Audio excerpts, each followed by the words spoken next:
3 motors, 4 doors, 1234 horsepower, and 1 immaculately tuned chassis add up to an impeccably smooth luxury sedan that can do a 9-second quarter mile.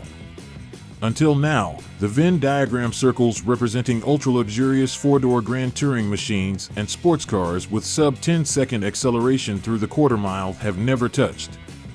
Add a third circle representing EVs with over 400 miles of range and you're in deeply unfathomable territory. Want to make it even more difficult? Let's up the ante and lower the quarter-mile acceleration bogey to 9 seconds flat.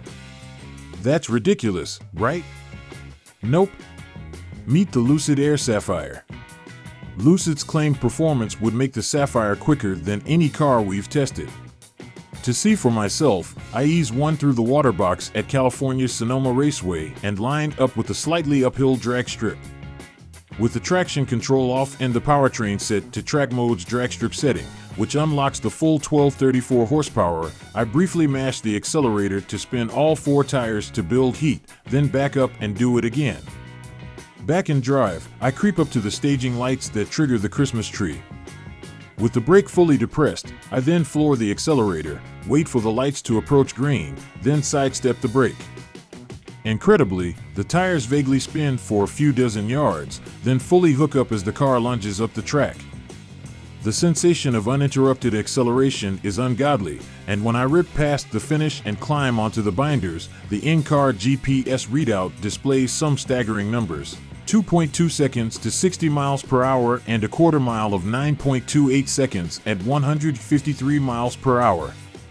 It's hard to be disappointed by such epic performance, especially since the shockingly quick Ferrari 296 GTB plug-in hybrid we recently tested needed 2.4 seconds to reach 60 miles per hour and finished the quarter in 9.7 seconds at 150 miles per hour. But then I realized the wheel spin signaled a mistake.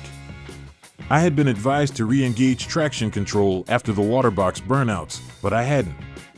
Back in line for a second run, I repeat the burnout procedure but make sure to re-engage traction control before creeping up to the tree. Bam! No hint of wheel spin this time, and the feeling of being shot out of a cannon is even more acute. The timer backs this up with even more outrageous numbers, 60 miles per hour in 1.9 seconds, then 9.05 seconds and 154 miles per hour at the stripe. Later on, as conditions improve, someone else manages 8.95 seconds. We'll stop short of giving the Sapphire a major award just yet because these unofficial numbers were not generated using our usual procedure. We don't test on a slightly uphill drag strip from a tacky start box on preheated tires fresh from water box burnouts, and we do publish a 2-way average to account for wind. On the Sonoma Raceway road race circuit, a Lucid Air Grand Touring ahead of me slews sideways out of the tighter corners as it puts the power down in clouds of smoke.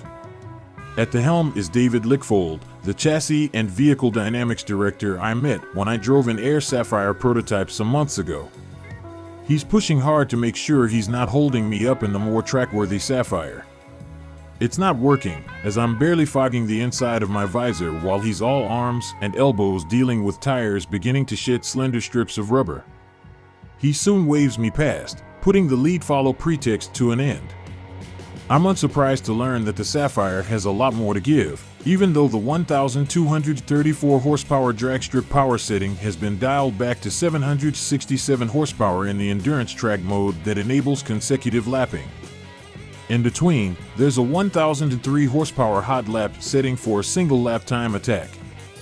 The fortified air devours this technical circuit, which is reminiscent of Virginia International Raceway, where I sampled the prototype, in that it has numerous elevation changes, blind corners, and uncertain crests that can upset a car at the apex. Here, on the very eve of the first customer deliveries, the Sapphire's 3-motor powertrain feels fully dialed in, with none of the traction management teething issues we experienced on the prototype. In fact, Sonoma's plunging carousel is eerily similar to VIR's hog-pin final turn, and I'm able to confidently plant my right foot without hesitation as the long corner opens onto a blisteringly fast straight.